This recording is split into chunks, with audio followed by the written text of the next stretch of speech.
Well, folks, here we are again. We are pleased to announce, after some extensive promotions on small town AM radio and 6 months of hard work from a marketing genius who claims to know a dog walker formerly employed by Mr. Beast's muffin waxer, the PG Nip now has 7 subscribers.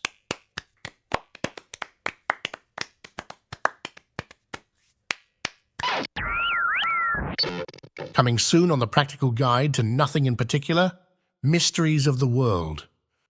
Our panel host, Melanoma Sparkle, interviews the top scientists from around the Earth and other nearby planets to discuss the difficult questions that have been mystifying mankind for decades. Troublesome questions like the following. Where do Catholic churches get their holy water from? Does it have to be blessed by the Pope? Can they just buy it on Amazon? If so, how do they know it's authentic? Are there scammers trying to sell holy water on Amazon? If not, could a person with some empty bottles and some home-printed labels adorned with pirated Christian clip art make a decent income at it? Why is it that a regular bag of potato crisps costs fucking $5 now? Is this the work of Satan?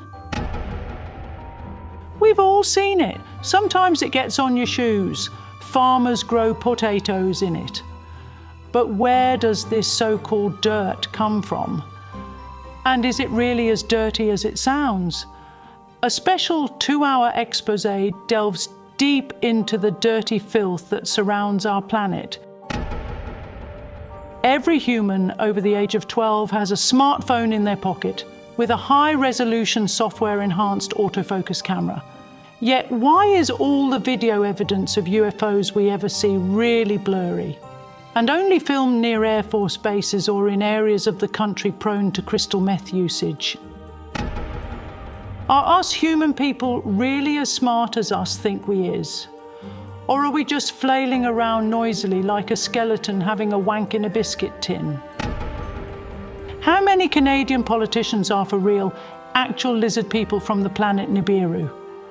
Scientists thought they had proof Stephen Harper was a lizard a few years ago, but further studies of Harper's unblinking eyes and synthetic hair made it clear that he was instead just a first-generation AI cyborg.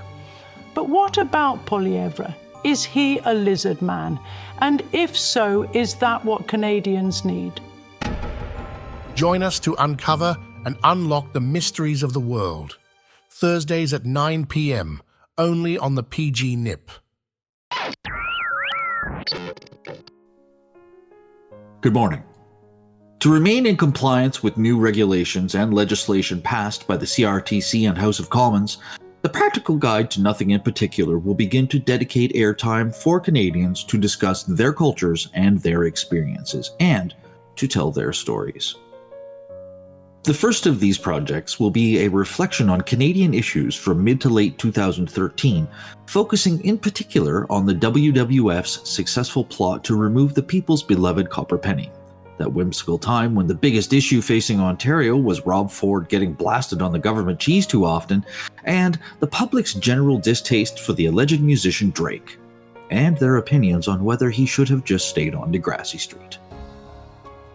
Send your ideas by fax to the usual number, and if yours is chosen, you will receive a 1-year subscription to PG Nip, a custom exhaust tip with laser-engraved Kevin's Killer Tracks logo, and a mention in our year-end wrap-up mimeographed zine.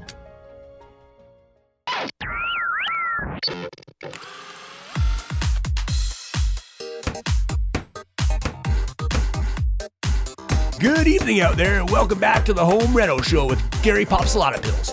I've been building shit and fixing fuck-ups for 50 years, so if you got the questions, I got the answers. Let's get right to it.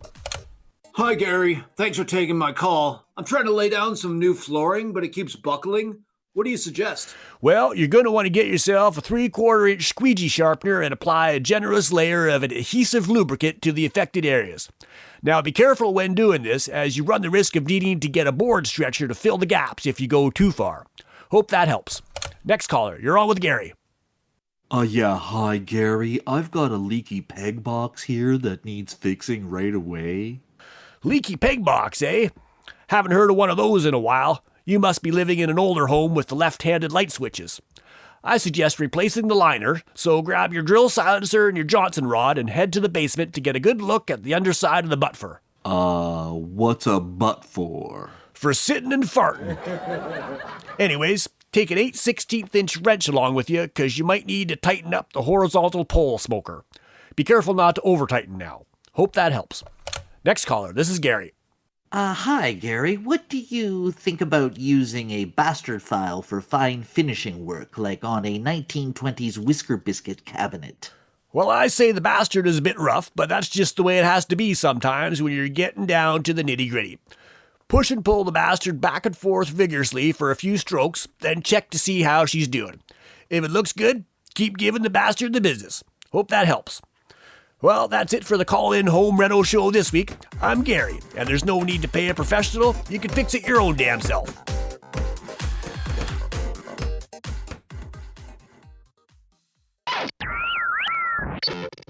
Hey, man. Hey, you looking for brass knuckles? Battle axes? Ballistics? Bazookas? Bayonets? Bludgeons? Boomerangs? Beaten sticks? Bombs? Well, we got them all, and more. At Bruce Peninsula Autonomous Region's newest and biggest firearms and weapon emporium, Big Bad Billy Bob's. We're just west of Highway 6, third concession north of the Hospital Farm. The first 5 customers every day get a complimentary blunderbuss or Beretta barrel brushing courtesy of Aunt Barb, who's been staying with us the last little bit due to work out in Maine jacking up in her... Well, anyway, come on into Big Bad Billy Bob's and you won't believe your eyes.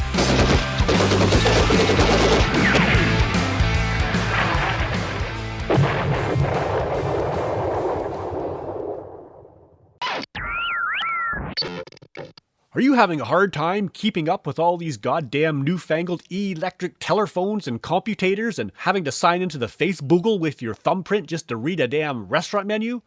Do you ever stare angrily at the screen, wondering what in the Sam hell is a two-faceted authentication? Do you have a hard time figuring out who's in charge of the cloud, and why don't they just have a damn customer service phone number in the yellow pages? Do you find yourself yelling into cyberspace, "I just can't understand new technology"? Well, you're not alone. The Practical Guide to Nothing in Particular is here to help. And on Can't Understand New Technology today, we've got a special report on some of the new phishing scams that are targeting many citizens. And we've got our reporter, Michael Spackle, standing by to get deep into the packets. So, Michael, could you explain to the listeners what a phishing attack is and how does it work? Well, basically, it's when you are tricked by a website or email that looks real, but you end up instead giving your personal information or credit card number to nefarious actors. Like Steven Seagal? Well, not specifically, but kind of just people with bad intentions and con artists. Like maybe you want to sign up on a certain website to watch some tasteful, non-violent pornography, which still will be legal in Canada for another 2 years, by the way, and you click on a fake ad instead. The criminals are usually after either two things, your banking information or your identity. So then what happens? If they have certain information like your phone number, address, online passwords, they can use those for all sorts of fraudulent purposes. So you have to be really careful as to who you trust online. So what are some good steps that people can take to help minimize this risk from phishing attacks? Well, there's lots of ways, but I did my own research and learned that right in our own county, there's a group of local phishing experts, so I went out a few days ago deep upstream on the Sydenham River to find them. Oh, hey there. I'm Michael Spackle from the PG Nip. I was wondering if I could get your thoughts on these phishing problems we've been experiencing lately. Jawohl. I was just wondering if you had any tips on how people, especially seniors, can deal with the phishing attempts that seem to be increasing every year. Attempts, you say? Well, yeah, it's definitely getting bad out here. The fishing in these parts is pitiful ever since Trudeau got himself electorated. Used to be you could come out here every morning and get yourself a nice salmon, but now I guess they are all taxed so high the poor fishies don't even have the gumption to make it out of the harbor most days. And what do you do personally to try to avoid the phishing? Well, now, I wouldn't say I purposely avoid it, but my wife makes me go to work 5 days a week, so it does cut down on my river time, I guess. And have you yourself ever been involved in a fishing attack? Well, I don't like to talk about it too much, but there was that one time last winter, but... Hey, are you recording this? Yeah, but we've only got 4 listeners, and one of them is Andy, so that doesn't really count. Ah, okay then. Well, last winter, me and some of the fellows from the Game and Fish Club went up the Big Head River for a spell, and we got into a bit of a tussle with some of the locals there, and anyways, things got out of hand, and Carl got a hole poked in his hip waders, and I had to knock one of them off of his boat into the water, and oh scheisse, they were all drunk and attacked us first. So, but did you lose any of your personal information or data in this attack? Well, come to think of it, I did. In all the commotion and flailing about, my Burton Cummings mixtape fell out of my pocket into the water. Well, there you have it. Even if the fishing doesn't seem to be much of an issue out on this stretch of the river, it's still a lovely way to spend the afternoon. Though I seem to have lost most of the feeling in my toes. Jesus Christ, did you really hike upstream 6 kilometers in the mud wearing just those tennis shoes? This is Michael Spackle, heading back downstream to hopefully find my car and a pair of dry socks. Tune in next week when the producers of Can't Understand New Technology discuss a new type of connector cable called UBS or something like that. I don't know. This is a message from Town Council. Are you looking for an exciting opportunity to help keep your community safe? Do you have the skills required to make a difference in the survival of our town? Can you commit to a summer of vigilant leisure? Well, we all like sitting around a campfire and blackening our weenies. But do we really want that raging campfire to be our own house a-burning to the ground? I think not. If you can climb a ladder and only want to work 3 hours a day, Town Council is looking for an able-bodied and mostly literate person to keep watch as our Fire Tower Ranger. If you are interested, please send your resume, boot size, and a full-color 8x10 full-body shot to Town Council at P.O. Box 420, in care of Cooter Butterbaugh in the HR department, or leave a post-it with your phone number on it on the pinboard down at the grocery store. Cooter will see it when he goes shopping on Wednesday. Check out our GeoCities homepage for full details, and let's all stay safe this summer. We now join Town Council proceedings already in progress. And that concludes the standing items portion of the agenda. On to new business. First item, public comment. Who's first up, Bailiff? Mr. Willie Stroker from Beaver Street. Mr. Stroker, welcome. Please speak into the microphone, Mr. Stroker. Oh, yes. Good afternoon, Mayor, councilors. I'm here today to present you with my Groupon voucher, which entitles me to become a councillor of our fine town for a period of 24 hours, and I would like to commence my 24 hours straight away if possible. Let's have a look at this voucher. Bailiff, can you hand it here, please? Thank you. Yes. Well, all seems to be in order here, Mr. Stroker. Whose turn is it to step aside? Any volunteers? All right, let's take a vote. Any nominations? I nominate Lyle. Lyle. Seconded. Third. All in favor? Aye. Yes. Carried. Lyle, please give up your seat to Mr. Stroker and vacate the premises. Fine, but I'm not sure why it's always got to be me. Anyways, I've got a reservation at Whiskers and Biscuits at 7, so this works out. See you next Tuesday, arseholes. Okay, bye, dipshit. See ya, Lyle. Suck it, Lyle. Mr. Stroker, please take your seat. Thank you, Mayor. Next item of new business. Excuse me, Mayor? Yes? I'd like to raise an issue before moving on. It's a little out of turn, but I think we can allow it. Mayor, fellow councillors. I was anxious to join you today for a very specific reason. As you know, it has been some weeks since our town fire tower has been adequately staffed, and forest conditions out there are hotter and drier than Satan's pecker, and we all know that Ranger Juniper's glaucoma is worsening by the day. She can't smell the smoke now after her third bout of the Rona, and she can't stay awake for more than 2 hours. I mean, she's nearly 80, Frank. What's the plan here? I'll let Councillor Cheesecake speak to that. Councillor Stroker, as has been made public and noted in these chambers on several occasions, the search for Ranger Juniper's replacement is ongoing. In fact, didn't we have a new ranger starting on probation a few weeks ago? Yes, Counselor. We had a young feller named Kevin who claimed to be a bit of an expert on smoke. But he kept having parties up there with devil music and was constantly tossing all his cigarette butts and McSwiggan's ale bottles over the railing. So we had to let him go before the training period was complete. I'm afraid we're going to need a better answer than that. It's been more than a month since Juniper has even been able to climb all the way up the tower. She gets a few rungs up and has a quick look around and makes the all-clear call. I mean, I doubt she'd know if she herself were on fire if not for the heat, for heaven's sakes. As I said, we are working on... All this is leaving us dangerously close to catastrophe, you know. Have we already forgotten that we very nearly lost the tower itself to fire only 3 weeks ago? Where was Juniper then? Halfway up, looking in the wrong direction. What do you suggest we do, Councillor Stroker? We've posted the job on every pinboard in town. We've put out a radio advertisement, and it's prominently featured on our GeoCities homepage. I'm not sure there's much else we can do to make the public aware of this opportunity. Yes, let's review the pinboard and online notices. Help wanted. Fire tower sitter. Preference given to applicants with at least 2 functioning senses and legs, as the tower is not yet wheelchair accessible. No mention of salary. No mention of the dangers of the job. I hardly think an occasional sighting of the second eldest hospital daughter out in the field is really a danger. Nevertheless, the ads aren't working. We need a different strategy.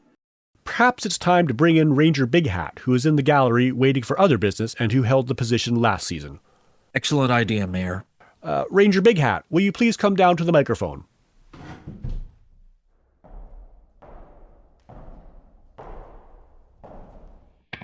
Good afternoon, Mayor, councilors. What do you make of our tower staffing problems, Big Hat? Well, I think Councilor Stroker's right. The ads aren't effective. As an aside, hospital sightings are neither rare nor dangerous. In fact, just last summer... Yes. We all know about the hospital situation. It's all a matter of the public record. Indeed.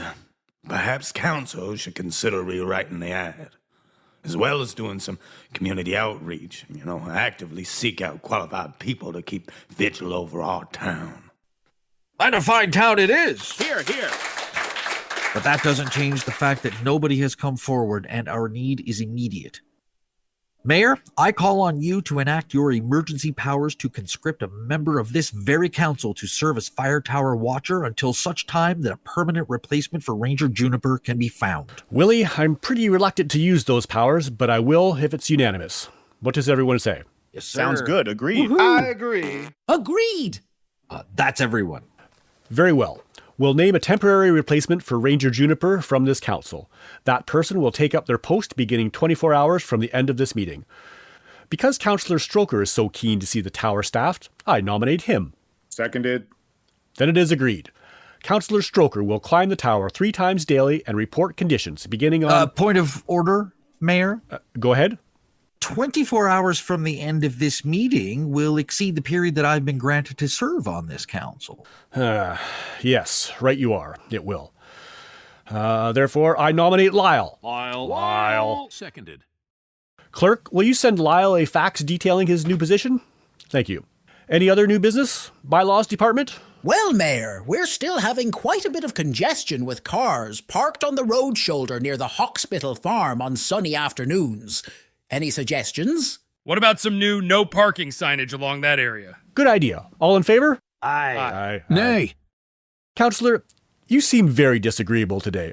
Do you have a better idea for the council? Absolutely, Mayor. I propose instead of no parking signs, we instead install parking meters, say at $5 an hour, and then with the additional revenues, we issue the town councilors and the mayor a pay raise. All in favor? Aye. Aye. Shit, yeah!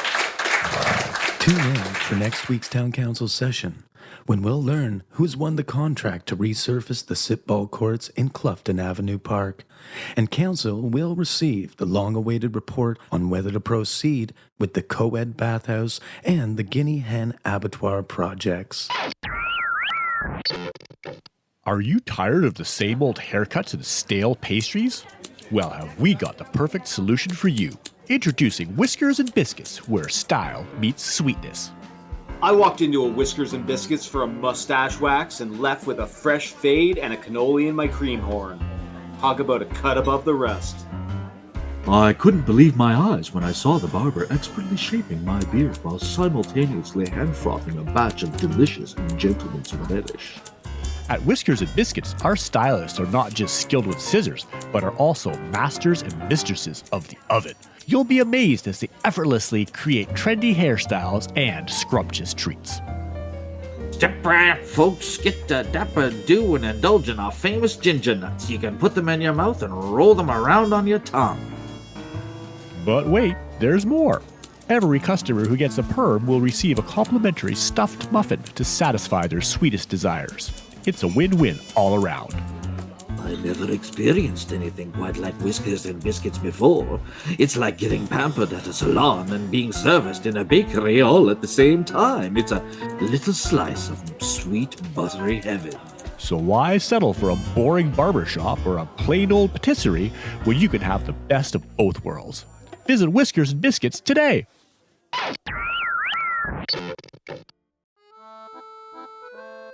This is the PG NIP Central Scrutinizer serving the metropolitan Grey Bruce area and beyond.